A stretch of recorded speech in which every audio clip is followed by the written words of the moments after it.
Ce serait mieux. Bon, bonjour à tous et à toutes. Alors, je vais vite fait prendre ma casquette de vice-présidente du CPA. On a beaucoup parlé de recyclage, on a beaucoup parlé de ce que devenait le plastique, on a beaucoup parlé du raffut, etc. Je voudrais quand même rappeler que le but du CPA à la base, c'est promouvoir la plasturgie, les produits plastiques dans l'agriculture. Il ne faut pas l'oublier. Donc, le recyclage en fait partie, mais pas que.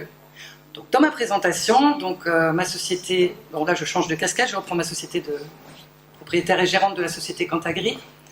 Donc nous sommes le premier maillon à partir duquel vous allez partir pour arriver au banc. C'est-à-dire, on distribue tout ce qui est structure et filet par agrèle, et pas que.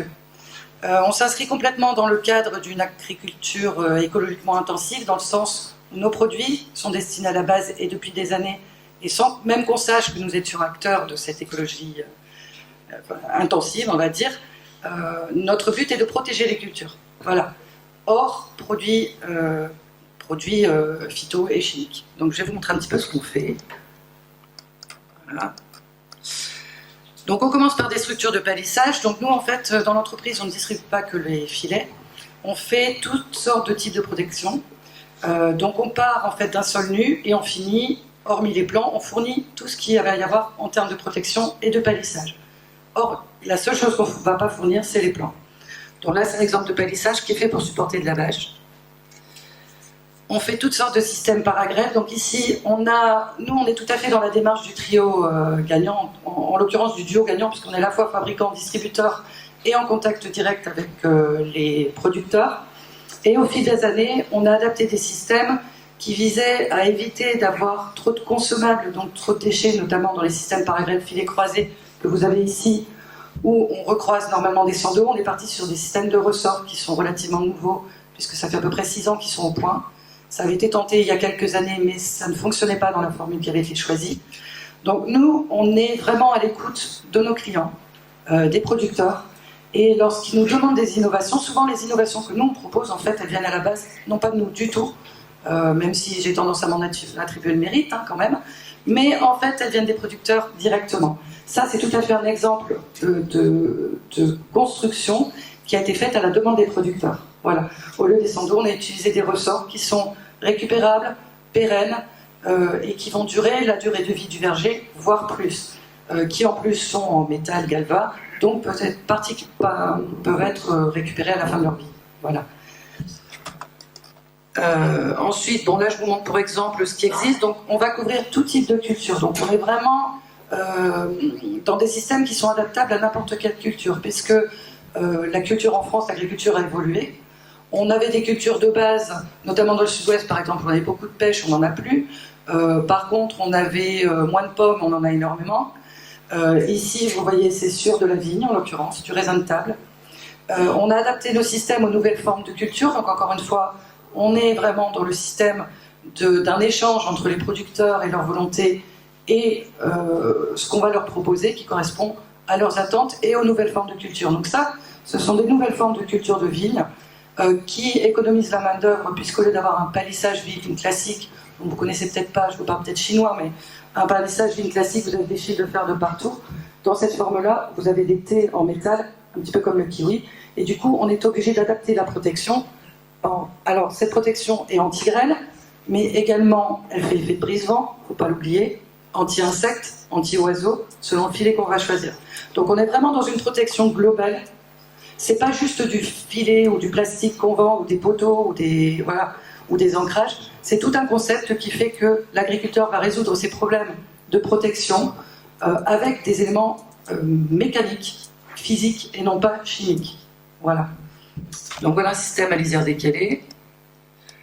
Installation surtout piqué béton. Alors ça, c'est quelque chose qui se faisait il y a des années en Italie, qui est revenu à la mode en France grâce à 2Z qui s'est lancé là-dedans il y a quelques années et qui maintenant est un marché qui est en croissance, notamment sur des cultures pérennes.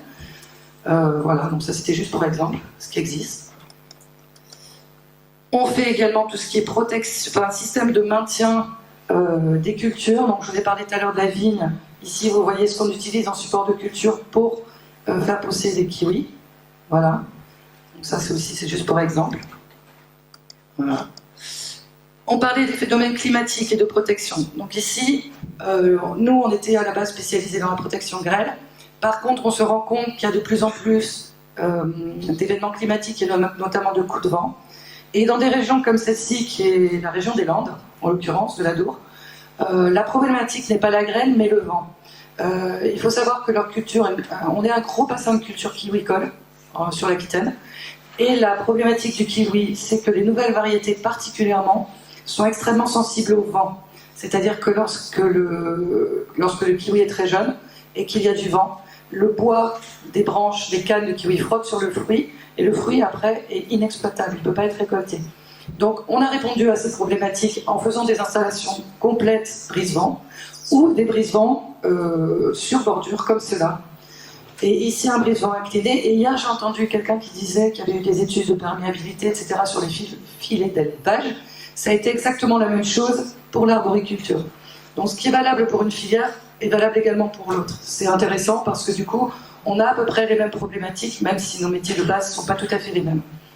Donc on répond vraiment, encore une fois, avec des éléments physiques à une problématique, sachant que le vent, de toute façon, en chimie, on ne voit pas comment l'éviter.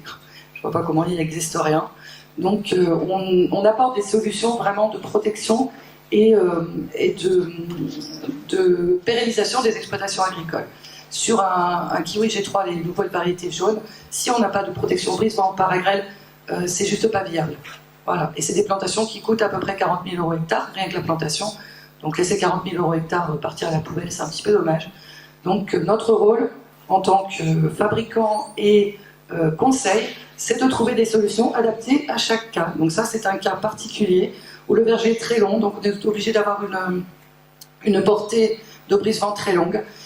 Ici, c'est un cas très particulier, c'est une zone inondable, donc on fait des systèmes qui se relèvent par le bas. Cette partie est détachable, et d'ailleurs l'année après la mise en place de ce brise-vent, ça a été complètement inondé. Ce brise-vent est même passé à la télé, d'ailleurs, j'en suis très fière. Et cette partie est détachable de manière à répondre à leurs problèmes personnels, oui, vraiment aux problèmes de l'exploitation. Voilà. Donc, encore une fois, on s'inscrit dans le trio, enfin le duo en l'occurrence, producteurs et fabricants et conseils pour répondre au mieux aux besoins des agriculteurs. Voilà. Donc ça, c'est des brise-vents. Alors, on parlait d'environnement. On dit que le plastique est extrêmement mal vu, notamment par les populations urbaines. Ah, il y a du plastique partout, c'est moche, gna gna gna gna. Ceci étant dit, on a un très gros marché sur le brise-vue en ville. Alors, ça me fait un peu rigoler quand j'entends les citadins dire « Oh, la campagne, il y a plastique partout, c'est pourri ». Et à côté de ça, ils entourent leur jardin avec du plastique. Sauf qu'ils ne le savent pas nécessairement. Donc c'est ça qui me fait beaucoup rire. Donc on a un marché urbain, parce que sur nos produits, on a un marché qui est 90% professionnel, mais on travaille aussi avec des villes, avec des particuliers, et notamment sur des produits qui sont les brise-vue. Alors, on a parlé beaucoup de recyclage, ces produits-là ne sont pas encore recyclés, la quantité est tellement faible que ça vaut. C'est pas tellement, je pense, pour le moment d'actualité de se pencher sur cette question, c'est une filière qui est vraiment ridicule. Mais je tenais à vous le montrer en exemple, pour vous dire la prochaine fois que quelqu'un vous dit « Ouais, le plastique c'est dégueulasse », dites-leur « Comment t'as protégé ton jardin ?» Voilà. Et s'il a du brise-vue, voilà. Je ne dis pas la suite, ça arrive, mais bon. Voilà. On répond également à des problématiques sur de l'ombrage. Non pas en film de serre, mais en filet d'ombrage. Certaines cultures, et je travaille aussi à l'Expo, on travaille en national, juste pour info. Ma société est basée ici à Granges-sur-Lot. Je travaille en distribution sur toute la France, en direct moi sur le sud-ouest, mais en distribution sur toute la France. J'ai également des distributeurs qui travaillent sur les dom-toms, sur l'Italie, sur l'Espagne et sur l'Allemagne. Voilà. Donc j'ai des projets qui sont faits un petit peu partout. En l'occurrence, ça c'est en Martinique. Ce sont des ombrières, parce que là-bas le problème n'est ni la grêle ni le vent, mais les coups de soleil.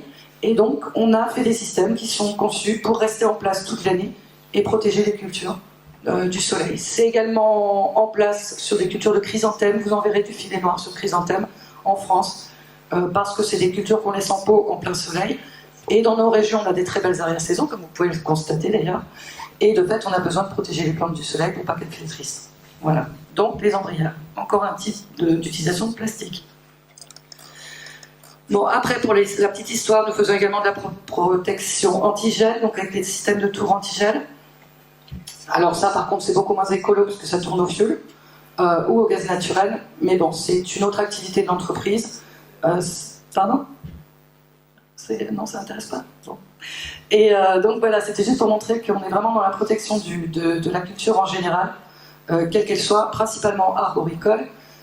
Mais on a également mis des tours antigènes en Espagne sur des raisins de cuve, sur la région de la Rioja. Il y en a, je pense que Blanca a dû en voir, sur des grandes exploitations viticoles. C'est des systèmes qui sont moins coûteux et moins polluants quand même. Il faut savoir que les chaufferettes qu'on utilise, qui sont de la paraffine, sont extrêmement polluantes. Et c'est un système qui vient des États-Unis et qui est une alternative à de l'antigène classique. Bon, c'était juste pour dire que faisait aussi de la protection climatique. Et voilà le gros sujet dont on a parlé hier avec le CTIFL pour ceux qui étaient là, les bâches anti-pluie. Donc là, on est en plein développement sur ce produit qui existe cependant depuis que j'ai commencé dans le Paragrès, c'est dans les années 90, puisqu'à l'époque, comme c'est le cas sur la photo, la question se posait de protéger les cerises précoces contre l'éclatement dû à la pluie. Il existe des solutions chimiques avec un nitrate de calcium, qui est une solution qui est utilisée aux États-Unis, mais elle a l'inconvénient déjà d'être extrêmement chère. Eux ont des surfaces telles qu'ils le projettent par hélicoptère. Je pense qu'ici, en France, ce ne serait pas très viable. Et ensuite, ça laisse du résidu et on met un produit chimique sur un fruit juste avant sa récolte. Voilà, puisqu'en fait, la protection, elle est juste avant la récolte. Donc l'alternative était, dans un premier temps, les idées qu'on avait, je parle de ça fait un certain temps, donc dans les années 90, 2000, jusqu'à 2005-2006, l'idée c'était de protéger en mettant un filet paragrète pour couper le vent, parce que la bâche seule ne tient pas au vent, et par-dessous mettre une bâche anti-pluie, de manière qu'on ouvre juste avant la récolte, là où le fruit est sensible, et qu'on referme juste après, donc qui est en place à peu près 3 mois dans l'année, grosso modo. Et ce système permettait d'éviter l'éclatement, d'avoir une protection vent. Par contre, la contrainte, c'est qu'on a un double usage. On a à la fois la mise en place d'un filet et la mise en place d'une bâche. On a à la fois l'ouverture d'un filet et l'ouverture d'une bâche, et ce tous les ans. Donc en termes de temps de main-d'œuvre, on n'était pas au top. Donc il existe d'autres solutions maintenant. Voilà, qui est la bâche anti-pluie, qui est en place au CTIFL, qu'on a à la base, qui a été développée pour la cerise, qui est une bâche qui est cousue en laisse sur un filet paragrèle. Donc ici on le voit un petit peu, vous le verrez mieux sur les autres photos, et qui a des volets de bâche qui s'ouvrent au vent. Donc ça évite qu'il y ait de la prise au vent. Donc on a un seul produit qui fait 2 usages, anti-grêle, anti-pluie et anti-gel. Et ce produit, on est en train d'adapter sur pomme. Donc c'est ce dont nous parlait la dame du CTIFL hier, qu'ils ont en site réel. Donc ça, c'est pas au CTIFL, c'est chez un producteur du Tarn-et-Garonne, sur de la pomme. La contrainte de ce produit, c'est le prix. C'est un produit qui était très cher, puisqu'à la base, il était fait pour couvrir une culture à forte valeur ajoutée.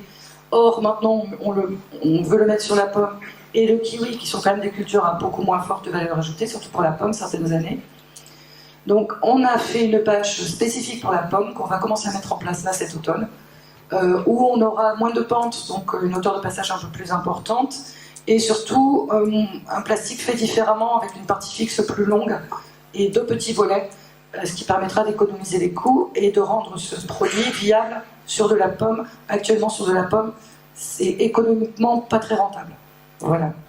Mais les essais sont faits et apparemment ça marche. On parlait de protection, donc on a également tout ce qui est protection anti-insectes. Ici dans un verger, on a couplé la bâche avec filet avec un filet anti-drosophile, puisque maintenant on a des problèmes de droso. Donc on a une parcelle qui est complètement fermée, qui génère un microclimat qui lui est propre, sous lequel il faut apprendre à travailler, puisque l'irrigation n'est plus la même. Donc ça remet en question un petit peu le travail de l'exploitant dessous. Par contre, l'avantage, c'est qu'on n'a quasiment plus de traitement, ni d'insecticides, ni contre l'éclatement. Voilà, l'idée en pomme, c'est d'éviter la tavelure, en cerise l'éclatement et la drosophile. Et en pomme, ce que je n'ai pas montré, mais on verra peut-être sur la diapo suivante, on ferme également complètement les parcelles. Donc on a un effet anti-pluie, anti-tavelure et anti-carbo. Voilà. Oui, je fais vite. C'est pas ma faute si les autres entraînés. Voilà, donc je vous montre ça. Dual carpo, on en parlait. Donc voilà, une façade, une parcelle qui est couverte en anti-grêle par-dessus, anti-carpo sur le tour. La tendance n'est plus à faire des systèmes monorants qui sont trop contraignants en termes de manœuvre, mais de faire des systèmes parcelles fermées avec des tournières et des portes. Voilà, donc c'en est un exemple. Je vous parlais tout à l'heure des nouveaux modèles, donc je vais vous présenter quand même, je vais faire un petit peu ma pub. Donc les nouvelles cultures vignes, les nouvelles formes de culture de vigne sont faites sur ce T-bar, qui est un modèle déposé que j'ai fait avec les producteurs, à leur demande, qui a évolué quelque peu maintenant, puisqu'on a coupé les angles pour ne pas se le prendre dans la figure. On a fait des systèmes qui se montent en atelier, qu'on n'a plus qu'à mettre en place avec une encoche pour passer le fil de fer plus facilement. Mais bon, on est vraiment au cœur du métier des producteurs, ce qui nous permet d'être à l'écoute, que ce soit en termes de protection plastique ou en termes de culture elle-même. Voilà, d'ailleurs, on est obligé dans mon métier de savoir à peu près comment tout se cultive, que ce soit la pomme, la cerise. On est obligé d'avoir des bases agronomiques que je n'avais pas au départ, mais que j'ai acquises. Voilà, donc ça c'est un modèle déposé. Et ensuite, donc là je vous montre ce que c'était la vigne avant, un système latéral. Donc maintenant on va la protéger par-dessus. Les couvertures de vigne se font pour la grêle, mais surtout pour les insectes dans le sud-est, pour les piqûres de guêpes, frelons, etc. Donc on les couvre en latéral, c'est un système pas cher et facile à mettre en place. Voilà. On fait également tout ce qui est installation piquée métallique. Bon, je trouvais ça joli, je l'ai mise, mais bon, ça vous intéresse moyennement, je pense. Et, mince, je reviens en arrière. On a également, on cherche à optimiser en fait tout ce qui est mise en place des systèmes paragrèves, brise-vent, bâche, etc. Donc on a conçu, alors j'espère que la vidéo va marcher. On a conçu une plaquette exprès pour le fêtage et le sando et qui se met en place. Ouais. Ah si, avec un sécateur pneumatique. Si, elle y est, regarde, elle arrive. Ouais. Et ce système va être présenté au concours d'innovation CIVAL. Vous en avez l'avant-première. Voilà. Et je n'ai pas besoin du son, mais je ne vais pas chanter non plus pendant la présentation. Je vous laisse regarder, il y en a pour 30 secondes, Bernard. Voilà, je vous laisse regarder la vidéo. Et je vais en profiter, je retourne à ma vice-présidence CPA. Je veux en profiter pour remercier Bernard, dont on n'a pas mentionné la participation active dans l'élaboration du projet RAFU, et je tenais à lui rendre justice, et je vous permets de l'applaudir quand même. Voilà, je vais dire.